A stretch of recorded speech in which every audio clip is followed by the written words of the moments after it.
नमस्कार, आप देख रहे हैं न्यूज 18 अपडेट। मैं हूं आपके साथ Vibha Upadhyay. NEET paper leak मामले में बिहार और झारखंड से गिरफ्तार 7 आरोपी को लेकर कोर्ट ने आज एक बड़ा कदम उठाया है। 7 में से 4 आरोपी की रिमांड अवधि 4 दिन के लिए बढ़ा दी गई है।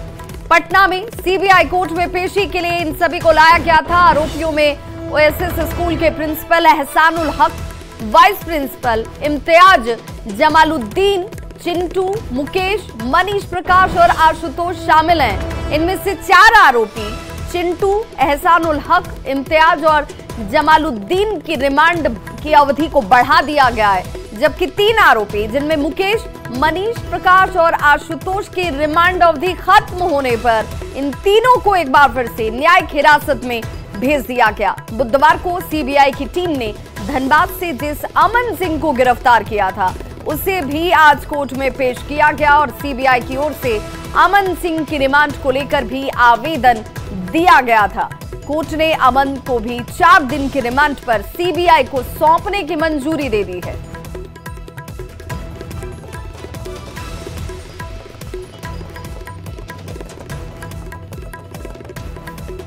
और अब आपको एक बार सिलसिलेवार तरीके से बता दें कि नीट पेपर लीक मामले में आज सुबह से क्या कुछ हुआ है। तो 4 आरोपी की रिमांड की अवधि को बढ़ा दिया गया है। सीबीआई को अमन सिंह की रिमांड भी अब मिल चुकी है। 4 दिन की रिमांड अमन सिंह की भी सीबीआई के पास इस वक्त। 3 आरोपी की रिमांड हालांकि खत्म हो चुकी थी और इस वजह से इन्हें न्यायिक हिरासत में भेज दिया गया। दिल्ली में ईओयू के एडीजी जो हैं, कागजात के साथ उनकी मौजूदगी इस वक्त दिल्ली में। 8 जुलाई को इस पूरे मामले पर सुनवाई होगी। सुप्रीम कोर्ट में यह सुनवाई अपने आप में बेहद महत्वपूर्ण हो जाती है। तो नीट पेपर लीक में यह सुनवाई, जिसमें सबकी निगाहें टिकी हुई हैं, 8 जुलाई को यह सुनवाई होगी छपरा में। और ऐसे में ये भी बताते चलें कि अब तक इस पूरे मामले में हुआ क्या है, ये भी जानना बहुत महत्वपूर्ण है, क्योंकि सबकी निगाहें नीट पेपर लीक मामले को लेकर जहां पर टिक जाती हैं। सभी को इस बात पर उम्मीद है कि जो भी लोग इसके पीछे के मास्टरमाइंड हैं उनको गिरफ्त में लाया जाए, उन पर कार्रवाई हो, और इसीलिए सबकी निगाहें और उम्मीद जो है वो कोर्ट पर टिकी हुई है। सभी 7 आरोपी को रिमांड पर लिया गया था और आज सभी की रिमांड अवधि खत्म हो रही थी, इसीलिए इन्हें जब कोर्ट में पेश किया गया तो 4 की रिमांड अवधि तो मिल गई। आरोपियों का मेडिकल टेस्ट कराया गया और पटना सीबीआई कोर्ट में पेशी के लिए इन सभी को लाया गया था, जिसकी तस्वीर भी आप देख पा रहे हैं। पटना कोर्ट में आरोपी अमन सिंह को भी पेश किया गया था, जिसकी रिमांड अवधि 4 दिनों की सीबीआई को हासिल हुई है। सीबीआई को 4 दिन की रिमांड अवधि मिली है, यानी कि इसमें वो पूछताछ अमन सिंह से करती नजर आएगी। चिंटू और एहसानुल हक की रिमांड अवधि भी बढ़ गई है। 4 लोगों की रिमांड की अवधि को बढ़ाया गया है, जबकि 3 लोगों की रिमांड अवधि खत्म हो चुकी थी। उन्हें न्यायिक हिरासत में एक बार फिर से भेज दिया गया।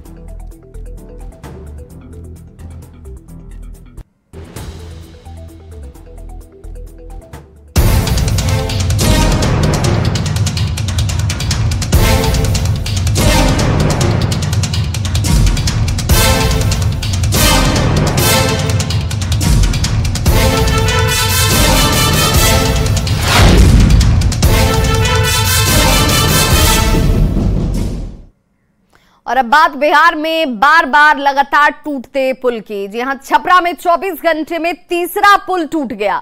बनियापुर प्रखंड के सरिया गांव में पुल टूट चुका है और पुल टूटने की ये तीसरी घटना सिर्फ अगर छपरा जिले की बात की जाए तो वहां पर है। पंचायत योजना से इस पुल का निर्माण किया गया था और देखिए, बारिश के पानी को ये बर्दाश्त नहीं कर पाया और ध्वस्त हो गया। तस्वीर आपके सामने। आज सुबह ये पुल भरभरा कर गिर जाता है, धराशायी हो जाता है।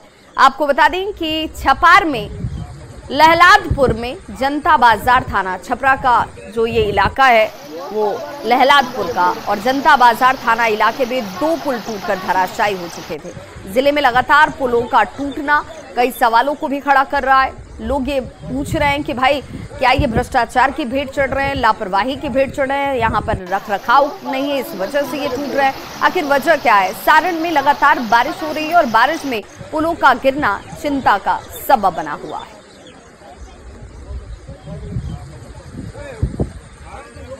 तो 15 दिन और 11 पुल धराशायी हो चुके हैं और तारीख दर तारीख इस वक्त आंकड़े आपके टीवी स्क्रीन पर भी हैं और तस्वीरें चिंता का सबब बन जाती हैं, इसलिए भी क्योंकि एक लंबा इंतजार और आवाजाही का सबसे बड़ा और मजबूत ये साधन होता है और ऐसे में पुलों का टूटना अब एक बार फिर से लोगों के सामने आवागमन बाधित है और कब एक बार निर्माण इसका होगा, ये बड़ा सवाल।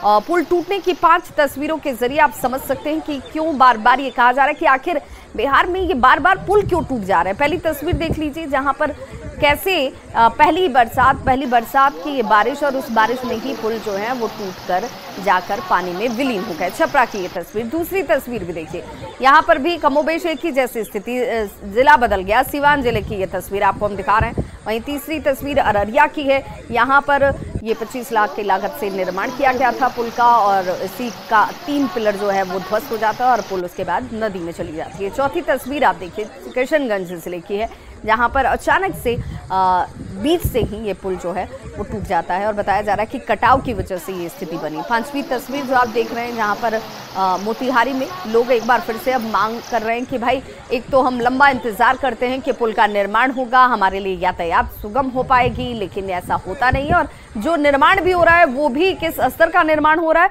बार बार टूटने की वजह से आप इसे समझ सकते हैं।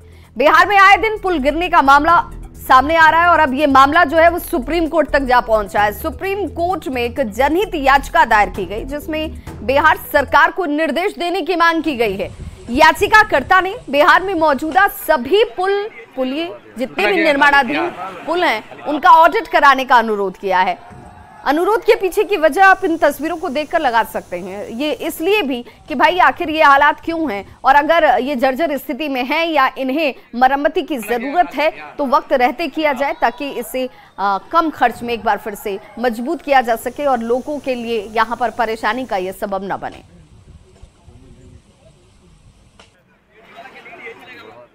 तो बिहार में लगातार गिर रहे पुलियों को लेकर जल संसाधन विभाग की ओर से अपना पक्ष रखा गया। विभाग के सचिव चैतन्य प्रसाद ने कहा कि विभाग ने पुलियों को गिरने को लेकर बहुत गंभीरता से लिया है। उन्होंने कहा कि पुल के रखरखाव का खास ख्याल रखा जाएगा। उन्होंने कहा कि 30 साल से अधिक पुल का जो सर्वे किया जाएगा, जो भी पुल हैं जिनके अगर 30 साल बने हुए उस पुल को हो चुके हैं तो उसे खास तौर पर प्रायोरिटी में लिया जाएगा और उसे सर्वे किया जाएगा।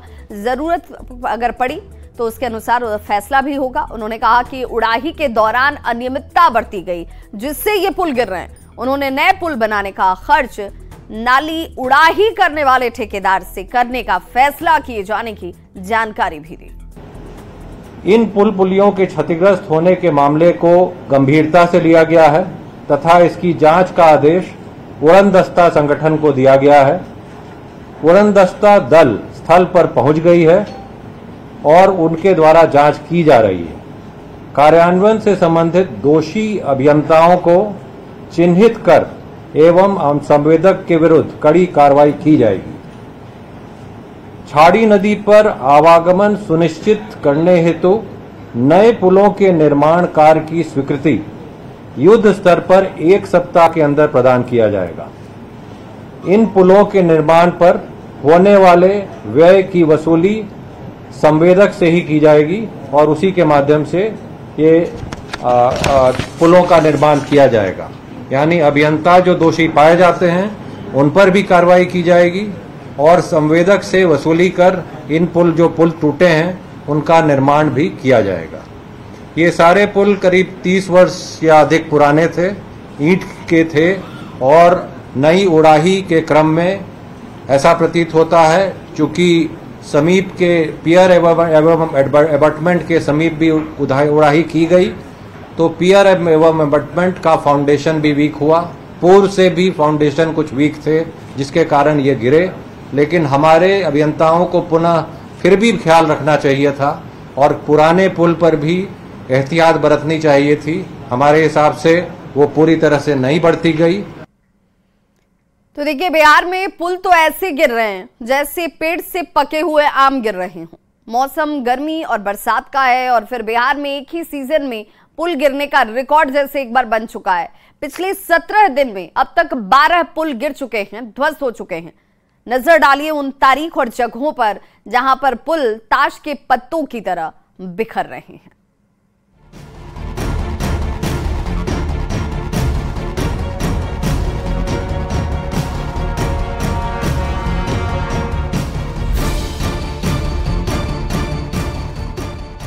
बिहार में पुल तो ऐसे गिर रहे हैं जैसे पेड़ से पके हुए आम गिर रहे हों। मौसम उमस भरी गर्मी और बरसात का है, पर बिहार में एक ही सीजन में पुल गिरने का मानो रिकॉर्ड बन चुका हो। पिछले 17 दिनों में 12 पुल ध्वस्त हो चुके हैं। नजर डालिए उन तारीख और जगहों पर जहां पुल ताश के पत्तों की तरह बिखरते दिखे। तारीख 18 जून, अररिया के बकरा नदी पर निर्माणाधीन पुल गिरा। 22 जून, सिवान के दरौंदा नहर पर बना पुल गिर गया।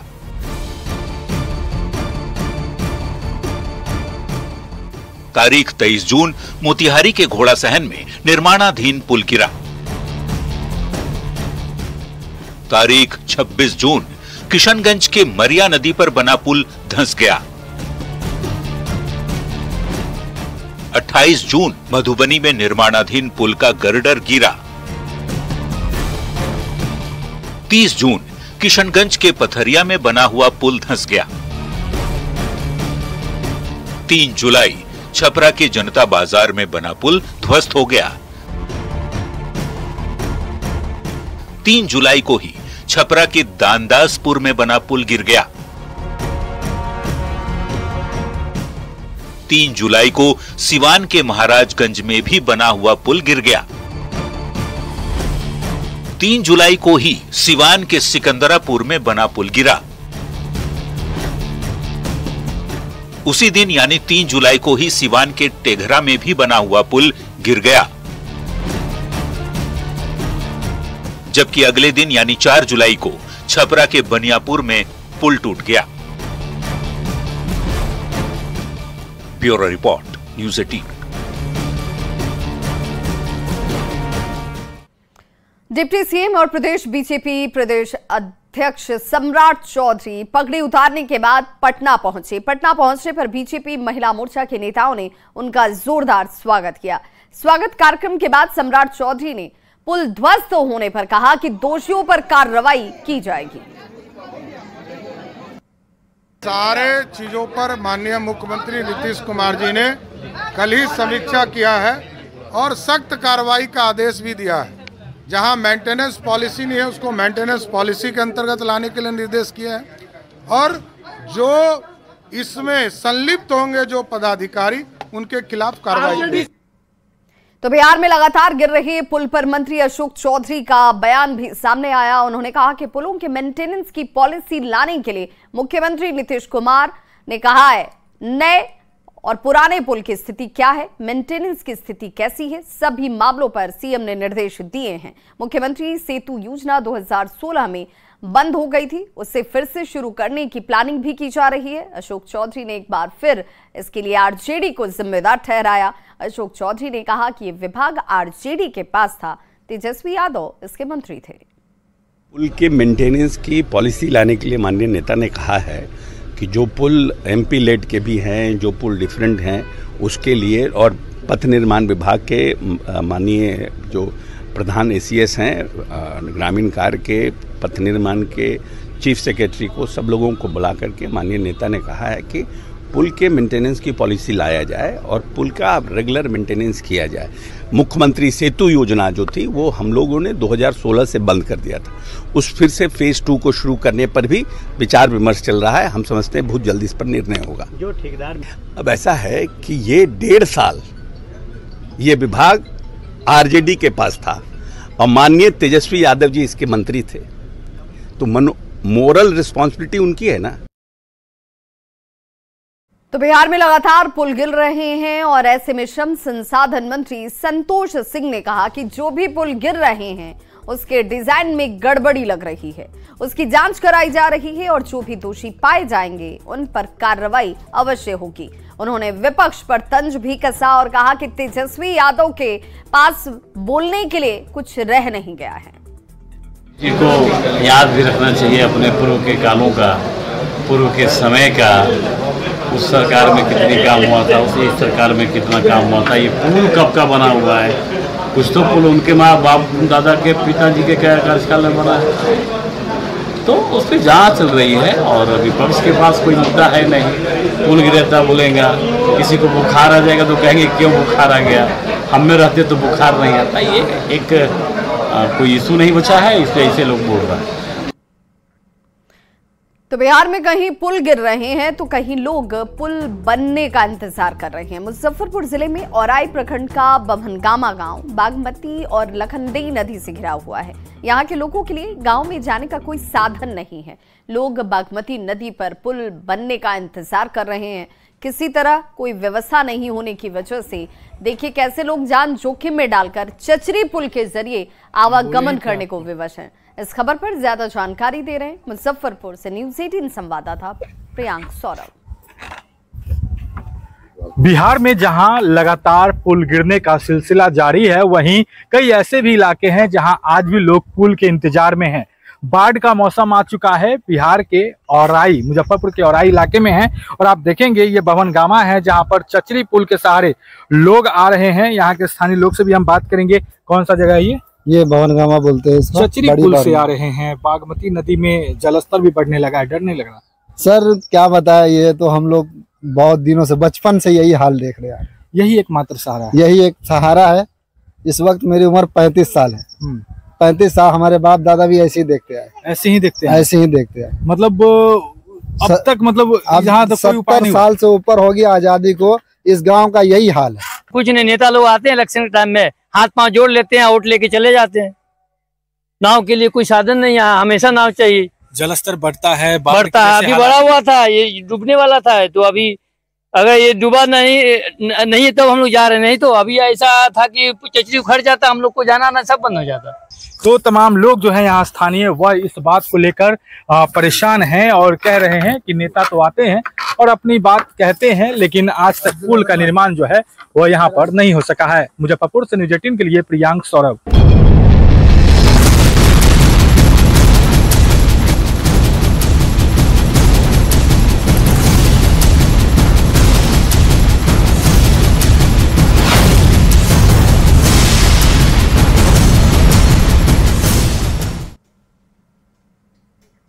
और अब बात आफत बनी बारिश की। जी हां, मूसलाधार बारिश के बाद पूरा बिहार इस वक्त पानी पानी हो चुका है। भारी बारिश के बाद कटाव से लोग दहशत में हैं। बाढ़ का खतरा मंडरा रहा है। इस वक्त आपके टीवी स्क्रीन पर 5 तस्वीरें जहां बारिश के बाद लोगों की जान आफत में है। शिवहर में तटबंध के किनारे रहने वाले लोग बेहद परेशान हैं। लोगों को डर है कि बाढ़ आने पर कहीं उनका घर ही न बह जाए। पूर्णिया के बायसी अनुमंडल के नदियों में जलस्तर लगातार बढ़ रहा है और बढ़ने की वजह से जलस्तर के कटाव भी शुरू हो चुका है। 50 एकड़ से ज्यादा खेत नदी में समा चुके हैं, विलीन हो चुके हैं। मोतिहारी के सुगौली प्रखंड की तस्वीर देख लीजिए, जहां पर सुगौली प्रखंड के पंचायत में बाढ़ के पानी के बहाव से कटाव धीरे धीरे अब शुरू हो गया है। सुगौली में ही शीतलपुर के पास बड़ा अंडरपास जो है, वो ये जो ब्रिज बनी हुई थी पहली ही बरसात में, वो भी जलमग्न हो गया। अररिया के परमान नदी के किनारे बसे हुए लोगों का कहना है कि गोढ़ी चौक से लेकर बैरगाछी तक नए तटबंध का निर्माण होना चाहिए। नवादा में हल्की बारिश से जगह जगह जल जमाव जैसे हालात हैं। नवादा में ही लगातार बारिश होने के बाद एक बार फिर से ककोलत जलप्रपात में बाढ़ जैसी स्थिति है। तो नवादा में हल्की बारिश से जगह जगह जल जमाव हो चुके हैं। स्टेडियम की तस्वीर देखेंगे तो यहां स्टेडियम में जैसे जल जमाव से खिलाड़ियों को सबसे ज्यादा इस वक्त परेशानी उठानी पड़ रही है। स्टेडियम को संवारने के लिए लाखों रुपए खर्च कर दिए गए, लेकिन जल जमाव की समस्या जस की तस बनी हुई है। मौके से ज्यादा जानकारी दे रहे हैं न्यूज़ 18 संवाददाता अनिल विशाल। मेरे पीछे की जो आप तस्वीर देख रहे हैं वो कोई तालाब या झील नहीं है, बल्कि नवादा का ऐतिहासिक हरिश्चंद्र स्टेडियम है, जहां आप देख सकते हैं कि बरसात के बाद वो पूरी तरह से एक झील का रूप ले लिया है। यह कई मायनों में ऐतिहासिक है, क्योंकि राजकीय कार्यक्रम से लेकर जितने भी गतिविधियां होती है सरकारी स्तर पे, वो यहीं पे आयोजित किए जाते हैं। और आप इस वक्त तस्वीर के माध्यम से देख सकते हैं कि वह पूर्ण रूपेण एक झील का नज़ारा ले चुका है। और यही नहीं, यहाँ पे रोज़ सुबह फिजिकल की तैयारी जो करते हैं वो स्टूडेंट्स यहाँ आके तैयारी करते हैं। यह एक काफ़ी ऐतिहासिक ग्राउंड है और यहाँ पे कई खिलाड़ी जो है अपना नाम जो है वो अंतर्राष्ट्रीय स्तर से लेकर राष्ट्रीय स्तर तक यहाँ दर्ज करा चुके हैं। और आप जैसा कि देख सकते हैं कि इस स्टेडियम का जीर्णोद्धार भी किया गया, नए नए बाउंड्री भी इसके लगाए गए, लाइटनिंग के ऊपर भी लाखों करोड़ों खर्च किए गए, मगर जो ड्रेनेज सिस्टम जो है उस पर कहीं भी ध्यान नहीं दिया गया। और आज उसका नतीजा यह देखने को मिल रहा है कि यह स्टेडियम जो है वो पूरी तरह से झील का रूप ले चुका है। और ये कि ऐसे यहाँ पे बहुत सारे लोग फिजिकल की तैयारी करने वाले देखने को मिलता था, अभी इसके कारण कोई नहीं यहाँ पे दिखाई दे रहे हैं, तो उनको ये दिक्कत आ रही है। और ये पानी तो हर बार जब भी बारिश होती है तो ऐसे ही पानी इसमें भर जाता है। पूरा कायाकल्प हो गया है पहले से, लेकिन इसे ड्रेनेज वाली सिस्टम पूर्ण रूप से नहीं खत्म की गई है। का ये कहना है कि पहली बारिश जो है वो कुछ इस तरह से कर देती है। और खिलाड़ी तो यहाँ पे अपना राष्ट्रीय और अंतर्राष्ट्रीय पहचान तो बना लिए, मगर स्टेडियम की जो पहचान जो है अभी फ़िलहाल यही बनी हुई है, क्योंकि अगर इसके ड्रेनेज सिस्टम पे काम किया गया होता तो यह तस्वीर शायद देखने को नहीं मिलती। अनिल विशाल, न्यूज़ 18 नवादा।